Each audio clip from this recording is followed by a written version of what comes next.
இலவச திட்டங்களை பொறுத்த மட்டும் தமிழ்நாட்டில் கொடுக்குற இலவச திட்டங்கள் மக்களுக்கு பயன்பாடாக தான் இருக்குதே தவிர மற்ற அரசியல் கட்சிக்கு தான் இலவசம்னு சொல்லி அதை கொச்சைப்படுத்துகிறாங்க.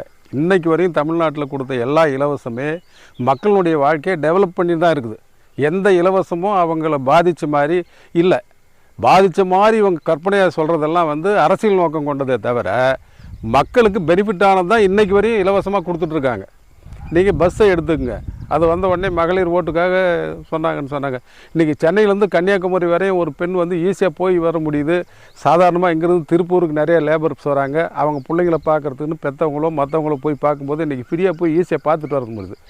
அவ்வளோ பெரிய பணம் செலவு பண்ணுறதுக்கு சாதாரண கிராமத்தில் வெளியில் இருக்கிறவனுக்கு பெருசாக தெரியலாம், கிராமத்தில் அவ்வளோ பெரிய பணம்ன்றது பெரிய விஷயந்தான். சென்னையில் எடுத்துங்க, அவங்கள பார்த்திங்கனாக்கா காலையில் ஒரு டீ ஒரு பன்னோடு அவங்க டிஃபனே முடியுது.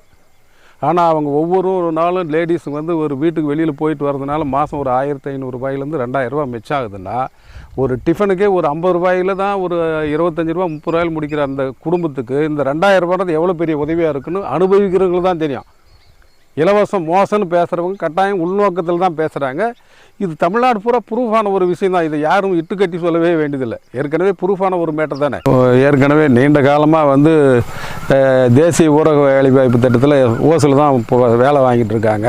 ஒன்றும் பெருசாக வேலை நடக்கலை, இது கொடுக்குற பணம் பூரா வேஸ்ட்டு, இதனால் விவசாய வேலைங்களுக்கு ஆள் கிடைக்கல, இது மாதிரி கம்ப்ளைண்ட்ஸ் இருக்குது. இதுக்கு எங்களுக்கான ஒரே ஒரு நோக்கம் என்னென்னா, ஏரியே இவங்க சுத்தம் பண்ணுறாங்க, ஆனால் ஏரிக்கு வர தண்ணி வரவே இல்லை. அதையே நீங்கள் ஏரிக்கு வர தண்ணியும் அந்த நீர்வரத்து பகுதியும் சுத்தம் பண்ணிங்கன்னா இந்த திட்டம் முழுமையாக இருக்கும், மக்களுக்கு பயன்பாடு உள்ளதாக இருக்கும். இப்போ ஏற்கனவே எம்ஜிஆர் பீரியடில் ஒரு சர்வேன்னு போட்டு யார் யாருக்கெல்லாம் பட்டாவில் இருந்துச்சு அவங்களுக்கெல்லாம் யூடிஆர் அப்டேட்லாம் போட்டு கொடுத்த மாதிரி இதுக்கும் ஒரு ஸ்கீமை போட்டால் வேலை வாய்ப்பும் கிடைக்கும்.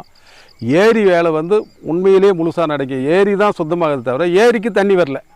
தண்ணி வர பகுதியெல்லாம் விவசாயிகளே முட்டாள்தனமாக அதை அடைச்சி வச்சுருக்காங்க. அதை அரசாங்க சட்டம் மூலமாக இந்த ஏரி வேலை செய்கிற தொழிலாளர்களை அதுக்கு பயன்படுத்தினா ஏரிக்கு தண்ணி வரது வரும், வாட்டர் பெர்குலேஷன் கிடைக்கும், கல்டிவேஷன் நல்லா நடக்கும், விவசாயிங்களுக்கு வேலை கிடைக்கிறதுன்றதும் ஓரளவுக்கு நம்ம தண்ணி சோர்ஸ் எல்லாம் வந்துட்டாக்க ஒரு பெனிஃபிட் இருக்கும், மக்களுக்கு பெனிஃபிட் இருக்கும். இன்றைக்கி வரையும் உழைக்கிறவங்களுக்கு பெனிஃபிட் இருக்குது.